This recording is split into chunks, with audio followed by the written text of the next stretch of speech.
The United Nations says the Saudi-led coalition's war on Yemen has forced more than 500,000 children from their homes in the past 6 months. The UN Children's Agency warned Yemen will lose a generation as the displaced kids are at risk of malnutrition, diarrhea, and cholera. Separately, the charity group Save the Children said the displaced kids have to live in unsanitary and cramped camps. The group added that these children have little access to clean drinking water or nutritious food. Warring parties in Yemen agreed in December 2018 to stop fighting and withdraw from the port city of Hodeidah, but they have engaged in sporadic clashes in the city since the truce came into effect.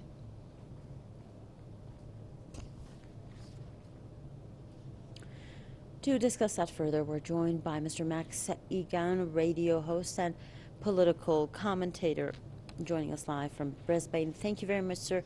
Now, this is very tragic to know how the children are suffering.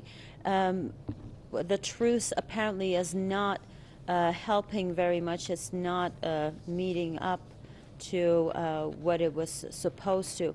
What do you think will happen to all of these children? What is going to happen to the next generation of Yemenis, basically?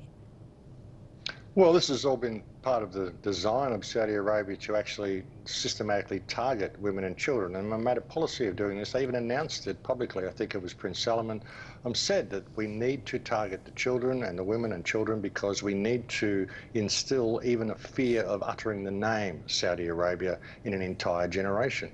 This has been their policy. And, you know, even having the fact that the Prince made a statement like that, and to see the amount of funding that this nation is getting from the United States, how many weapons are actually being sold to this nation.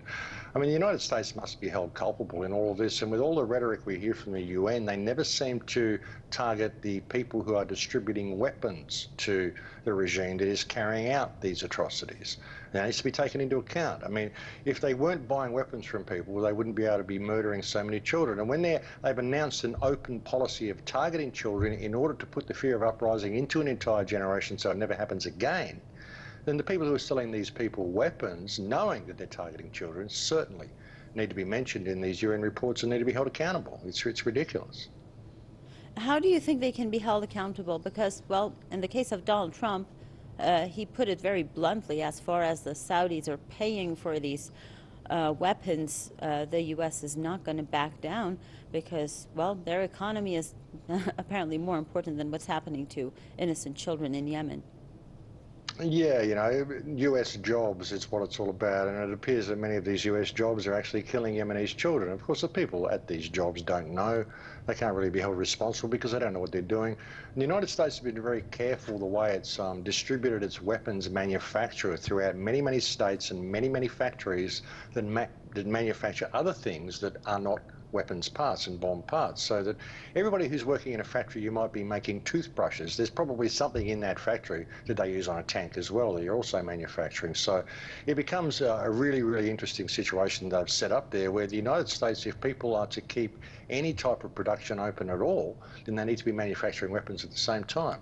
It's very clever the way they've done it, but I mean, Donald Trump's policy has been one of complete ignorance of everything that's going on overseas, as long as it's creating US jobs, and this is disgraceful. Has to stop. You know, one of the only things they can really do to stop it, though, would be to remove the power of veto the United States and Israel have over the United Nations.